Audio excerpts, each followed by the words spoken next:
충만을 허락하여 주옵소서. 성령께서 우리의 마음을 열어주시고 부드러운 마음 되게 하셔서 그 말씀의 씨앗이 심겨지게 하시고 깨닫게 해주시고 열매 맺게 하여 주옵소서. 이 시간 하나님께 집중할 수 있도록 이 시간 성령께서 우리의 마음을 주장하여 주옵소서. 믿사옵고 예수님의 거룩하신 이름으로 기도하옵나이다. 아멘. 할렐루야. 할렐루야. 마태복음 19장을 보면 부자 청년이 한 부자 청년과 예수님의 대화한 이야기가 기록이 되어 있습니다. 그 청년이 예수님께 와서 이렇게 묻습니다. 선생님이여, 내가 무슨 선한 일을 하여야 영생을 얻을 수 있습니까? 그러자 예수님이 말씀하셨습니다. 내가 생명에 들어가려면 계명들을 지켜라. 그러자 청년이 또 묻습니다. 무슨 계명입니까? 어느 계명이니 오니까?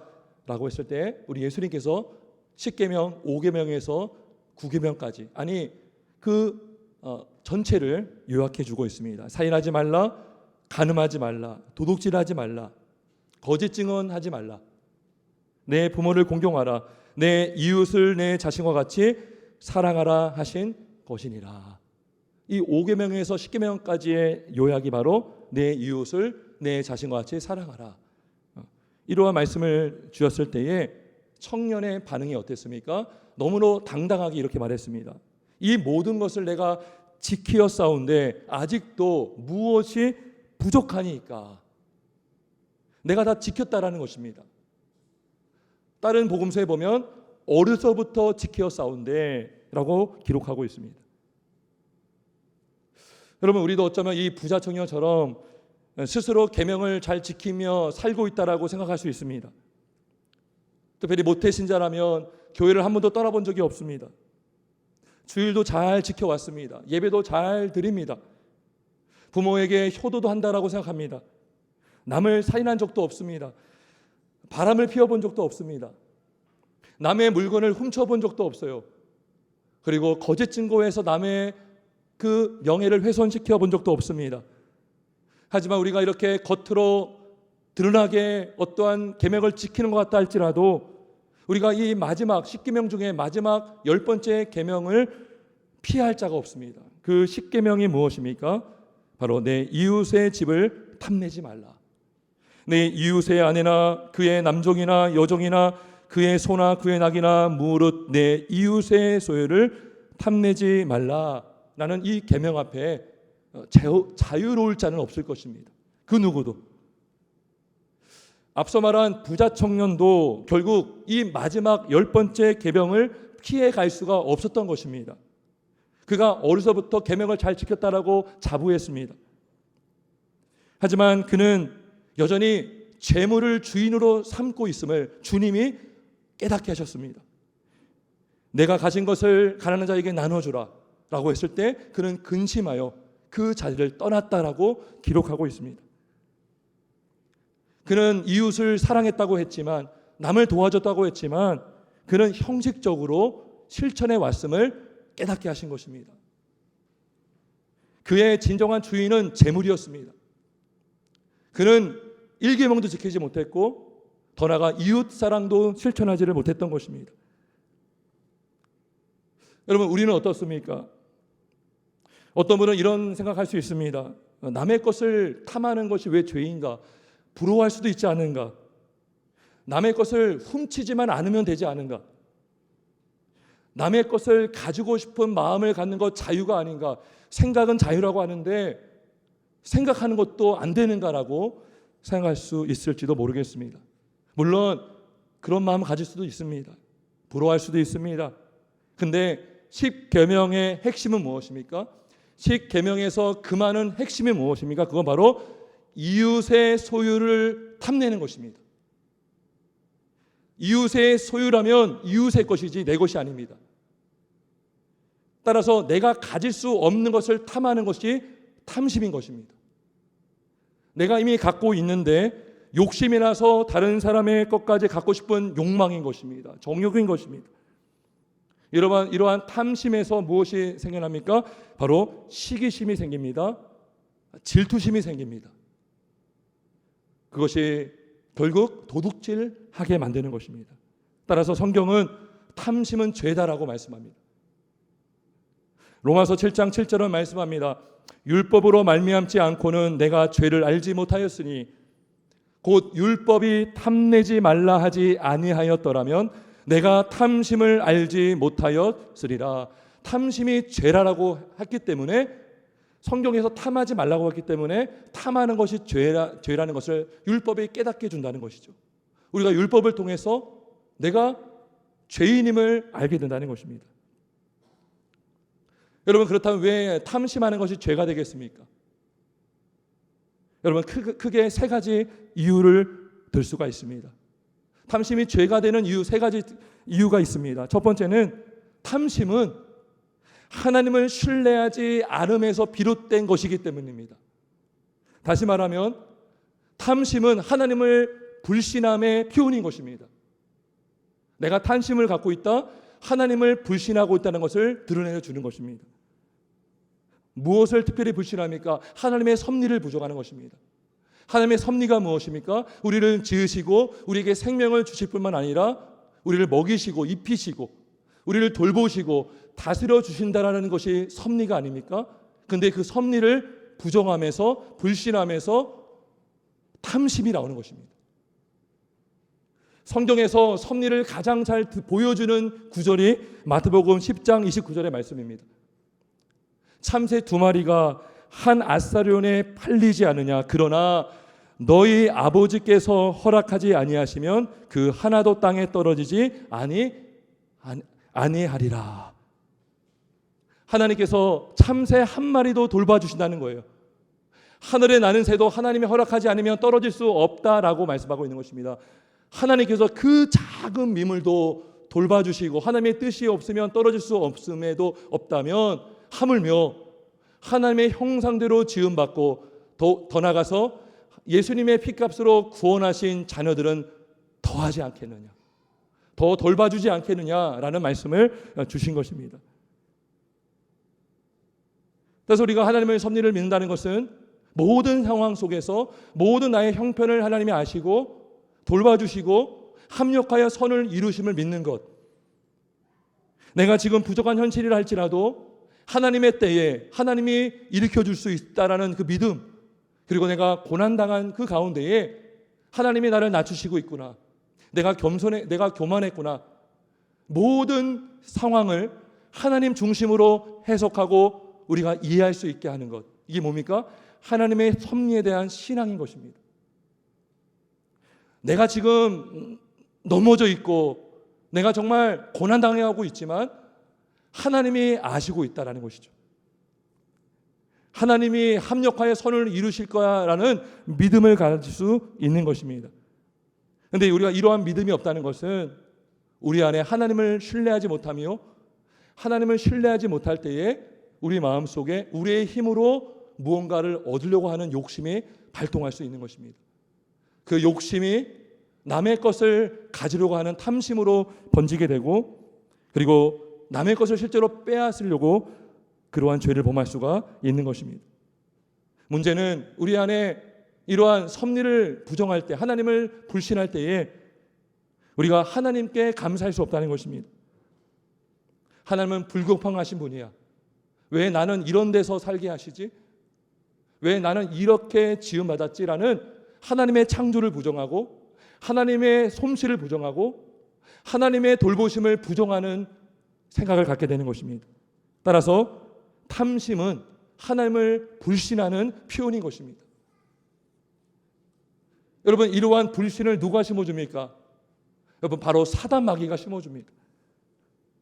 사단 마귀는 하나님을 불신하게 하는데 1등입니다. 사단의 존재 목적은 하나님을 믿지 못하게 하는 거예요. 그래서 우리의 생명을 빼앗은 존재입니다. 멸망시키고 죽이려 하는 것뿐이고, 하나님을 멀리하게 하고 빛으로 나가지 못하게 하고 하나님을 불신하게 만들므로 너 인생 너가 꾸려갈 수 있다, 너가 갖고 싶은 건 너가 가지면 너는 행복할 수 있다, 하나님께 가면 뭘 얻을 수 있겠냐라고 불신하면서 우리가 뭔가 부족한 것처럼 느끼게 만들고 하나님이 그걸 주지 않는다는 것처럼 여기게 만들어서 하나님께 불평하게 만드는 그런 유혹을 우리에게 주고 있습니다. 여러분, 아담과 하와가 어떻게 미혹되었습니까? 마귀가 창세기 3장 5절에서 이렇게 미혹했어요. 너희가 그것을 먹는 날에는 너희 눈이 밝아져 하나님과 같이 되어 선악을 알 줄 하나님이 아심이니라. 여러분, 아담과 하와가 잘 살고 있었어요. 동산에서. 근데 갑자기 사단이 접근했습니다. 그리고 선악과를 기억하게 했어요. 야, 너 그거 먹으면 눈이 밝아질 것이야. 너 지금보다 더 나은 삶을 살 수 있을 거야. 네가 이걸 먹으면 하나님도 알고 계셔 라고 미혹했습니다. 그러고 아주 잘 지냈거든요.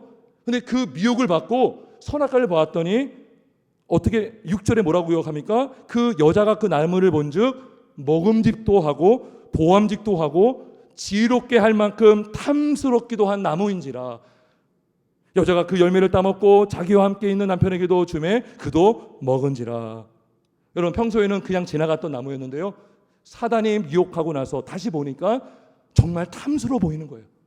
야, 저거 내가 먹으면 되겠다. 저거 먹으면 무슨 문제야? 왜 하나님이 먹지 못하겠지? 갑자기 생각이 바뀌어진 거예요. 아니, 왜 못 먹어? 먹으면 되는 거 아니야? 뭔가 부족함을 느끼게 만들었어요. 하나님을 믿지 못하게 만들었어요. 야, 너 하나님 믿지 말고 내 말 믿어. 내 말 믿고 먹으면 너 눈이 밝아질 거야. 너 행복해질 거야 라고 유혹을 한 겁니다. 여러분, 여기서요, 탐스럽기도 한 나무, 이 탐하다, 이 단어가요, 탐내지 말라라는 단어와 똑같은 단어입니다. 사단이 우리로 하여금 탐심을 하게 만듭니다. 뭔가 결핍하다라는 것을 생각하게 만듭니다. 하나님을 믿지 못하게 만듭니다.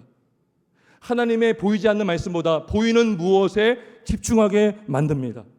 너 이것만 가지면 너 행복해질 거야. 너가 지금 힘든 이유는 이것이 없기 때문이야. 너 이것을 가져야 돼. 빼앗아야 돼. 라고 미혹한다는 것입니다.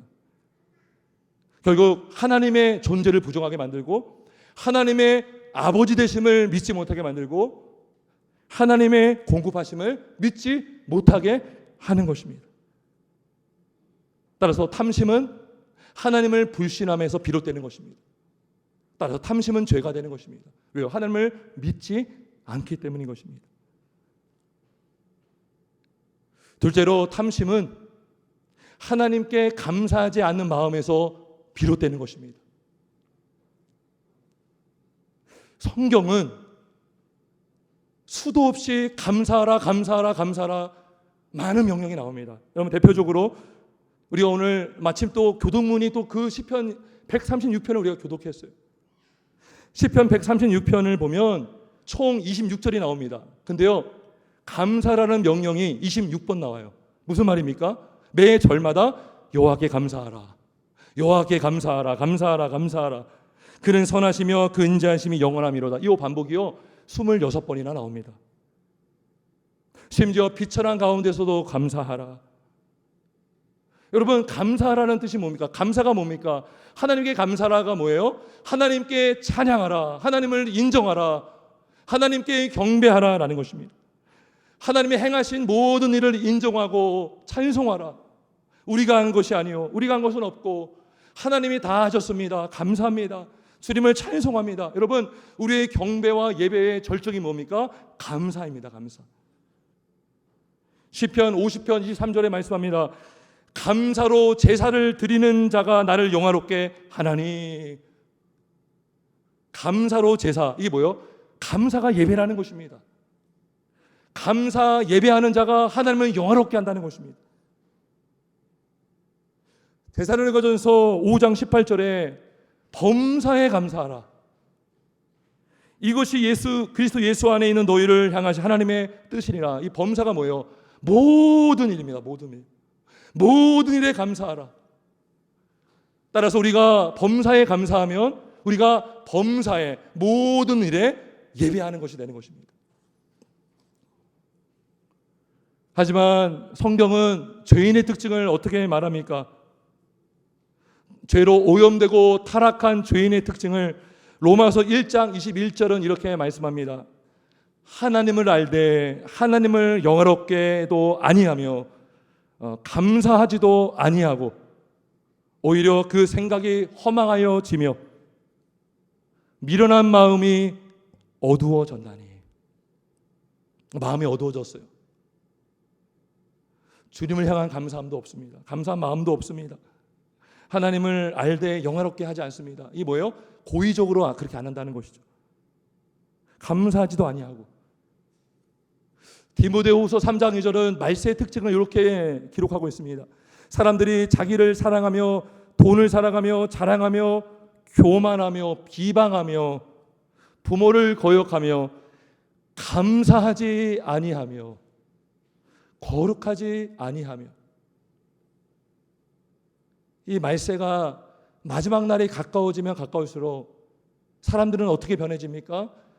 더 감사하지 않습니다. 여러분, 옛날에요, 지금보다 못 살았을 때는요, 어쩌면 더 행복했을 수도 있습니다. 여러분, 편리함이 편안함을 보장하지 않습니다. 오히려 고민이 많아지고 염려가 많아지고 불평이 많아지고. 왜요? 남은 갖고 있는 나는 없어요. 저 사람 행복해 보이는 나는 없어요. 불행한 것 같아요. 여러분, 전도서에 뭐라고 나와 있습니까? 많은 재물이 근심하게 만들고 우리의 몸을 망가뜨린다라고 말하지 않습니까? 이 말세가 되면 될수록 감사가 사라집니다. 감사하지 않는 게 뭐예요? 죄입니다. 죄. 왜요? 감사하지 않으면 하나님을 영화롭게 할 수 없습니다. 하나님으로 말미암아 기뻐할 수 없습니다. 감사하지 않으면 하나님으로 만족할 수 없습니다. 만족하지 못하니까 불평하게 되는 것입니다. 기뻐할 수가 없는 것입니다. 시기하게 되고 환경 탓하고 남 탓하게 되고 하나님 베푸신 은혜를 생각할 수가 없는 것입니다. 기억할 수가 없는 것입니다. 그래서 어떻게 돼요? 우울해집니다. 우울해져요. 우울해지면 어떻게 돼요? 누가 피해봐요? 상대방이 피해봐요. 저 사람 때문에 내가 불행하게 됐어. 이 나라가 문제고 이 가정이 문제고 무엇이 문제고 이 뭐요? 다 문제를 다른 곳에 돌립니다. 그리고 다른 사람 보면 부러운 거죠. 시샘하게 되는 거죠. 질투하게 되는 거죠. 거기서 탐심이 나오는 것입니다. 하나님을 감사하지 않음에서 이 탐심이 나오기에, 탐심은 죄가 되는 것입니다. 세 번째로, 탐심은 하나님을 사랑하지 않음에서 비롯되는 것입니다. 그래서 죄가 되는 것입니다. 성경은 탐심을 우상이라고 말씀합니다. 우상. 고린도서 3장 5절은 이렇게 말씀합니다. 그러므로 땅에 있는 지체를 죽이라. 곧 음란과 부정과 사욕과 악한 정욕과 탐심이니 탐심은 우상 숭배니라. 에베소서 5장 5절은 또 이렇게 말씀합니다. 너희도 정녕 이것을 알거니와 음행하는 자나 더러운 자나 탐하는 자 곧 우상 숭배자는 다 그리스도와 하나님의 나라에서 기업을 얻지 못하리니. 탐심이 우상 숭배요, 탐하는 자는 우상을 숭배하는 자다라고 성경은 말씀하고 있습니다. 따라서 우상이라는 것은 어떠한 눈에 보이는 물건이 아닙니다. 그것만이 아닙니다. 하나님보다 더 사랑하는 그 무엇이 우상입니다. 하나님보다 더 의지하는 그 무엇이 우상입니다. 하나님보다 더 복의 근원으로 삼고 있는 것이 우상입니다. 하나님 없어도 그만인데 이것 없으면 내가 못 살겠다, 나 죽겠다, 내 인생 망했다라고 하는 그 무엇이 우상입니다. 하나님보다 우선되는 그 무엇이 우상입니다. 그리고 그것을 가지려고 하는 것, 탐하려고 하는 것, 늘 그것을 묵상하는 것, 그것을 사모하는 것, 그게 뭐예요? 우상 숭배인 것입니다. 성경은 탐심이 우상 숭배요, 탐하는 자는 우상 숭배다라고 말씀하고 있는 것입니다. 왜 우상 숭배합니까? 하나님을 사랑하지 않기 때문인 것입니다. 하나님을 사랑하지 않기 때문에 우상이 더 좋아 보이는 것입니다. 우상과 짝하고 싶은 것입니다. 하나님보다 우상을 더 갖고 싶은 거예요. 탐심은 하나님을 사랑하지 않음에서 비롯되기 때문에 죄가 되는 것입니다. 그래서 탐하지 말라라고 하는 것입니다. 따라서 하나님께서는 이 탐심을 그말하고 10계명을 10번째 계명을 주신 것입니다. 그리고 우리가 이 탐심을 물리칠 수 있는 3가지 치료법도 가르쳐 주십니다. 간단합니다. 탐심을 하게 하는, 탐심을 갖게 하는 그 요소, 그 행위와 반대되는 행동을 하면 됩니다. 첫 번째가 뭘까요? 그러면 하나님을 신뢰하는 것입니다. 자, 앞에서 하나님을 향한 불신에서 뭐가 난다고 했죠? 탐심이 난다고 했죠. 왜요? 하나님 믿지 않으니 내 힘으로 막 뭔가 빼앗고 싸우려고 하고, 여기 탐심이죠. 불신하지 않으면서 탐심이 나오기 때문에 우리가 하나님을 신뢰하면 탐심이라는 유혹을 이겨낼 힘을 받을 수가 있습니다. 히브리서 13장 5절은 이런 말씀이 있습니다. 돈을 사랑하지 말고 있는 바를 족한 줄로 알라. 그가 친히 말씀하시기를 내가 결코 너희를 버리지 아니하고 너희를 떠나지 아니하리라 하셨느니라. 여러분, 이게 뭡니까? 버리지 않겠다. 내가 너희를 버리지 않겠다. 내가 너를 떠나지 아니하겠다라는 게 뭐예요? 하나님을 섭리인 것입니다. 우리를 돌봐주신다는 거죠. 하나님이 누누이 내가 너의 아버지고 내가 너의 목자고 내가 너를 인도하는 목자다라고 성경 군데군데 여러 곳에서 말씀하고 있어요. 내가 너를 떠나지 않겠다. 내가 너를 세상 끝날까지 너와 함께 하겠다. 임마누엘, 우리 예수 그리스도를 말씀해 주지 않습니까? 하나님의 섭리를 믿으라는 것입니다. 나를 신뢰하라. 나의 존재도 신뢰하고 내가 한 약속도 신뢰하라. 우리 하나님은 믿으시니 참되심을 믿으라라는 것입니다. 하나님의 때를 기다리라. 지금 상황에서도 주님을 붙들라라고 명령하시는 것입니다. 우리가 하나님을 신뢰하지 않으므로 탐심이 스멀스멀 올라온다면 방법은 하나입니다. 방법은 이것입니다. 여호와를 신뢰하는 것입니다. 여호와를 신뢰하면 남의 것을 탐하려는 유혹에서 이겨낼 수가 있습니다. 주시니도 여호와시요 거두시니도 여호와심을 믿기 때문에 내가 궁핍에 처할 때도 더 겸손하게 주님을 바라보고 체험받을 때도 겸손하게 주님을 찬송할 수가 있는 것입니다. 그리고 감사하며 기도할 수가 있는 것입니다. 여러분, 우리가 어떻게 신뢰함을 하나님께 표현할 수가 있겠습니까? 여러분, 내가 주님 믿습니다. 이거 어떻게 우리가 표현할 수 있어요? 기도로 표현할 수가 있는 것입니다. 내가 주를 믿습니다. 그래서 기도하지 않습니까? 기도는 곧 신뢰함의 최상의 표현인 것입니다. 내가 주님을 바라봅니다. 내가 주님을 신뢰합니다. 우리가 기도할 때 아버지라고 부르지 않습니까? 여러분, 아버지라는 그 이름에요 모든 게 다 들어가 있습니다. 우리가 미사여구를 쓰지 않아도, 우리가 무엇을 달라 구하라 하지 않아도 아버지라는 그 이름에 뭐가 있어요? 아버지는 나를 돌보시는 하나님이시고 나를 채워주시는 하나님이시고 내 옆에 계시는 아버지이시고, 여러분, 그 아버지의 이름의 능력을 아십니까? 아버지의 이름의 위대하심을 여러분 믿습니까? 여러분이 기도하실 때 아버지라는 그 이름 하나로 주님이 영광 받으신다는 걸 믿으십니까? 아버지, 아버지, 주여, 아버지. 우리가 또 주여라고 부르습니다. 주여. 주님이 나의 인생의 주인이십니다. 내 인생 주님이 책임져 주시는 주님이십니다. 여러분, 기도가 안 되십니까? 그냥 이렇게만 불러도 됩니다. 아버지, 아버지, 주여. 우리가 아버지라고 부를 때에 우리의 믿음의 고백이 다 들어가 있는 거예요. 주님 그걸 들으시고, 아들아, 내가 너를 붙들어주고 있다. 아들아, 내가 너를 일으켜주겠다. 내가 너를 고쳐주겠다. 나는 너의 아버지이다. 너는 나의 자녀다라고 하나님이 인정해 주심을 믿습니다. 여러분, 기도가 안 될 때요, 아버지 이것만 불러도요 1시간을 불러도 괜찮아요. 2시간 불러도 괜찮아요. 주여, 주여. 아니, 기도하면 그래도 좀 구해야 되는 거 아니야? 뭔가 구체적으로 구해야 되는 거 아니야? 근데요, 때로는 뭘 기도할지도 모르겠어요. 그때 우리가 할 수 있는 게 뭐예요? 아버지, 하나님의 아버지. 우리 사도신경 고백할 때 처음에 뭐예요? 아버지를 믿사오며, 주기도문 할 때도 하늘에 계신 우리 아버지, 우리 아버지, 우리를 붙드시고 섭리하시고 주관하신 그 아버지를 우리가 부를 때 주님이 영광 받으심을 믿습니다. 우리가 신뢰하기 때문에 아버지라 부르며 기도할 수가 있습니다. 우리가 하나님을 신뢰하기 때문에 예수님을 주라 고백하며 기도할 수가 있는 것입니다. 그리고 우리는 순간순간 탐심이 막 발동할 때가 있어요. 탐심. 그 언제 감지하죠? 남이 부러운 거예요.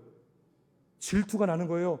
시기심이 발동하는 거예요. 그때는요, 탐심이 막 또아리를 트기 시작하는 거죠. 그때요, 아굴이 이렇게 기도했어요. 잠언 30장 8절 9절에 나를 가난하게도 마옵시고 부하게도 마옵시고 오직 필요한 양식으로 나를 먹이시옵소서. 혹 내가 배불러서 하나님을 모른다 여호와가 누구냐 할까 하오며 혹 내가 가난하여 도둑질하고 내 하나님의 이름을 욕되게 할까 두려워함이니이다. 이렇게 기도했습니다. 또 우리는 예수님의 그 기도를 가르쳐주신 주기도문으로 기도할 수 있습니다. 시험에 들게 하지 마옵시고 악에서 구하시옵소서. 이 탐하는 시험이 나에게 옵니다. 점점 다가옵니다. 내 마음을 주체할 수 없습니다. 주님을 붙드는 것입니다. 시험에 들게 하지 마라 주옵소서. 주님으로 만족하게 하여 주옵소서. 아버지밖에 없습니다라는 믿음의 고백을 하며 기도할 수가 있는 것입니다. 따라서 신뢰는 무엇입니까? 탐심을 몰아내는 치료제인 것입니다. 두 번째로 자족하는 것입니다. 자족이 뭡니까? 모든 상황에서 만족하는 것입니다. 여러분, 앞서 우리가 하나님께 감사하지 않을 때 탐심이 생겨난다고 했어요. 하지만 자족할 때 우리는 감사할 수 있어요. 범사에 감사할 수 있습니다. 그리고 탐심을 멀리할 수가 있습니다. 빌립보서 4장 11절 13절까지 이렇게 말씀합니다. 내가 궁핍함으로 말하는 것이 아니라 어떠한 형편에서든지 나는 자족하기를 배웠노니 나는 비천에 처할 줄도 알고 풍부에 처할 줄도 알아 모든 일 곧 배부름과 배고픔과 풍부와 궁핍에도 처할 줄 아는 일체의 비결을 배웠노라. 이 비결이 뭐예요? 자족하는 비결을 배웠다는 것입니다. 내 안에 비밀이 있고 비결이 있는데 자족하는 비밀이 내 안에 있다는 것입니다. 여러분, 이 자족하는 비결이 어디서 옵니까? 바로 하나님을 신뢰하는 믿음에서 오는 것입니다. 무엇을 신뢰합니까? 무엇을 믿습니까? 하나님 아버지의 말씀을 믿는 믿음에서 우리는 자족할 수가 있는 것입니다. 어떠한 상황 속에서도 주님을 예배할 수 있고 주님을 찬송할 수 있고 주님의 이름을 높일 수가 있는 것입니다. 우리가 자족함으로, 주님만으로 기뻐함으로. 여러분, 근데 중요한 게 이것입니다. 결코 우리 힘으로 자족할 수 없다는 것입니다. 우리 힘으로 하는 게 아니에요. 내가 자족해야지, 나 만족해, 나 탐심을 안 가져야지 라고 해서 탐심을 안 갖는 게 아니에요. 내가 자족해야지 자족하는 것이 아닙니다. 오직 하나님의 은혜로만 되는 것입니다. 하나님의 능력으로만 되는 것입니다. 빌립보서 4장 13절 내게 능력 주시는 자 안에서 내가 모든 것을 할 수 있느니라. 여러분, 13절에서 12절에서 일체의 비결을 배우노라 하면서 바로 13절에 이렇게 말합니다. 내게 능력 주시는 자 안에서 내가 모든 것을 할 수 있느니라. 이 모든 것이 뭐예요? 내가 모든 상황 속에서 자족할 수 있다라는 것입니다. 어느 때요? 능력 주실 때. 하나님의 능력 주셔야지 우리는 자족할 수 있습니다. 내 힘으로 되는 것이 아닙니다. 우리 힘으로 되는 것이 아닙니다. 사람 은혜가 충만해요. 근데요, 그것이요, 내 믿음으로 되는 거야. 이게 아니에요. 하나님의 능력 주심으로, 하나님의 은혜 주심으로 우리는 자족할 수 있음을 믿습니다. 이것이 비결입니다. 이 능력을 아는 게 비결이에요. 이 자족을 우리가 깨달으면, 이 비결을 깨달으면 우리는 환경을 바꾸려고 하는 것이 아니라 주님의 능력을 사모하게 되는 것입니다. 내가 변화되면 환경은 그대로이지만 나는 기뻐합니다. 근데 이 능력이 없잖아요. 환경 따라 움직입니다. 환경이 불행해요. 불행하다 여겨요. 슬프고 우울하고 시기심에 질투심에 불평에 불만족에. 근데 내 안에 능력이 임합니다. 주님의 그 능력으로 인한 자족함이 있습니다. 그러면 환경은 그대로인데 내가 기쁘고 내가 감사하고 오히려 다른 영혼을 살리고 세우고 그러한 은혜가 임하는 것입니다. 찬송할 수가 있고. 그래서 우리가 자족하는 마음이 없어질 때가 있어요. 목사도 그럴 때가 많습니다. 그럴 수 있어요. 그게 뭐예요? 겸손하라는 사인인 것입니다. 겸손하라. 주 앞에 겸손하라. 때가 되어 주님이 높여줄 거이다. 하나님의 낮추시는 방법 중에 하나가 뭐예요? 우리로 마음의 공감을 느끼게 하는 것. 하나님 더 어떻게 내려갑니까? 이제 올려줘야 될지 아니야. 더. 우리는 뜻을 모르지만 이게 뭐예요? 하나님의 섭리를 믿는 신앙에서 우리는 자족할 수가 있고 더 하나님을 신뢰할 수가 있는 것입니다. 그리고 하나님께서 나에게 만족을 주시고 기쁨을 주실 때 우리는 또 주님을 찬송할 수가 있는 것입니다. 고난 중에 겸손히 우리가 낮아지고 다시 높여주실 때 교만하지 아니하고 하나님을 바라보며 기뻐하며 찬송할 수 있는 것입니다. 세 번째는 치료제의 세 번째는 뭡니까? 하나님을 사랑하는 것입니다. 하나님을 사랑하는 것입니다. 앞서 탐심은 하나님을 사랑하지 않음에서 비롯된다라고 했습니다. 사랑하지 않음으로 우상을 더 사랑하게 되고 우상을 사랑하는 것은 우상을 숭배하는 것이다라고 말씀하고 있지 않습니까? 따라서 우리가 하나님을 사랑한다면 탐심을 몰아낼 수가 있는 것입니다. 여러분 우리가 분명히 알아야 될 것이 이것입니다. 탐심은 제거하는 게 아니에요. 여러분 어둠을 어떻게 제거합니까? 우리가 하나 방법이 있습니다. 불을 밝히면 어둠은 몰아나갑니다. 그렇죠? 몰아내지는 거예요. 어둠은 늘 있어요. 빛이 없으면 어둠은 임하는 것입니다. 빛을 밝히면 어둠은 물러가는 것입니다. 마찬가지로 우리가 하나님을 더 크게 사랑하면 우상은 물러가는 것입니다. 여러분 우상에 있고 하나님이 있어요. 근데 하나님이 정말 커요. 너무나 크니까요. 여러분 큰 태양 주변에 별이 안 보입니다.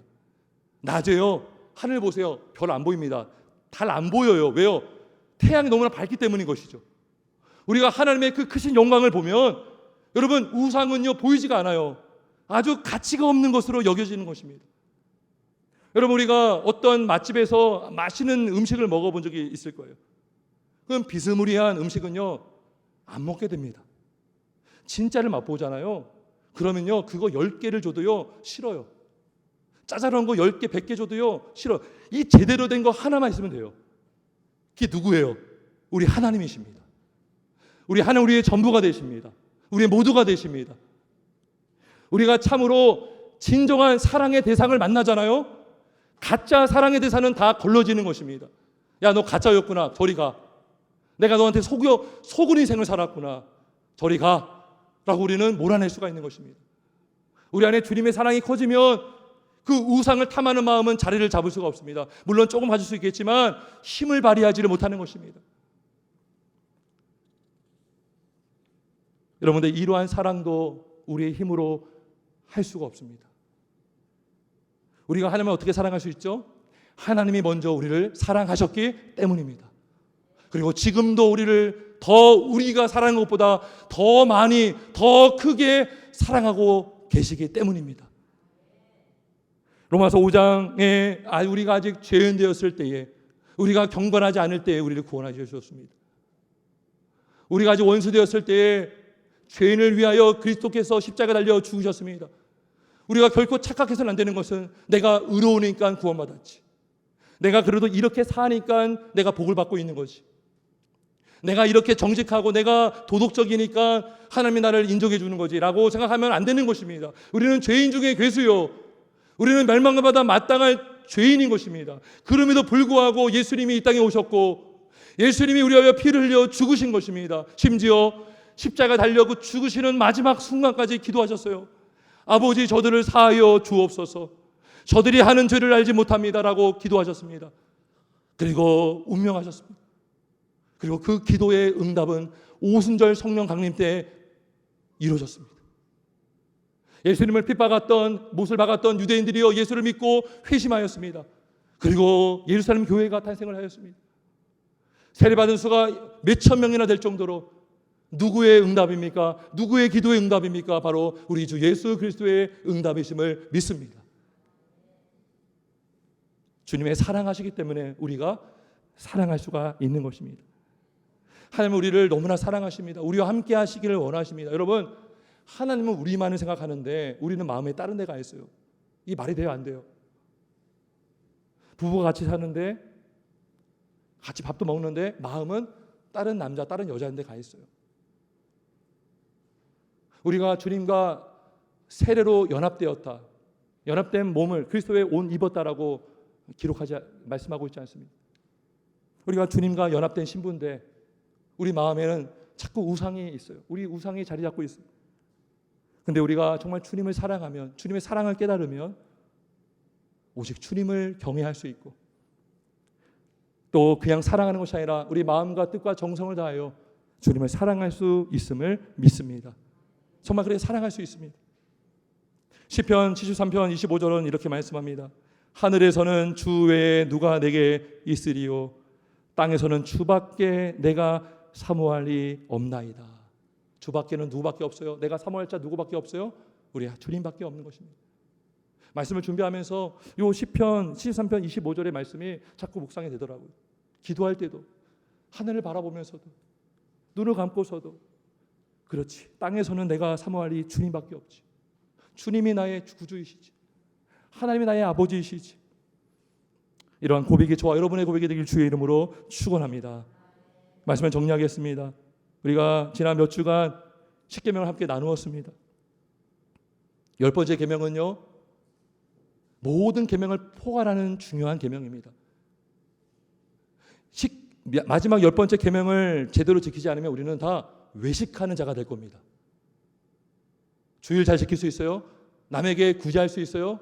부모 공경할 수 있어요.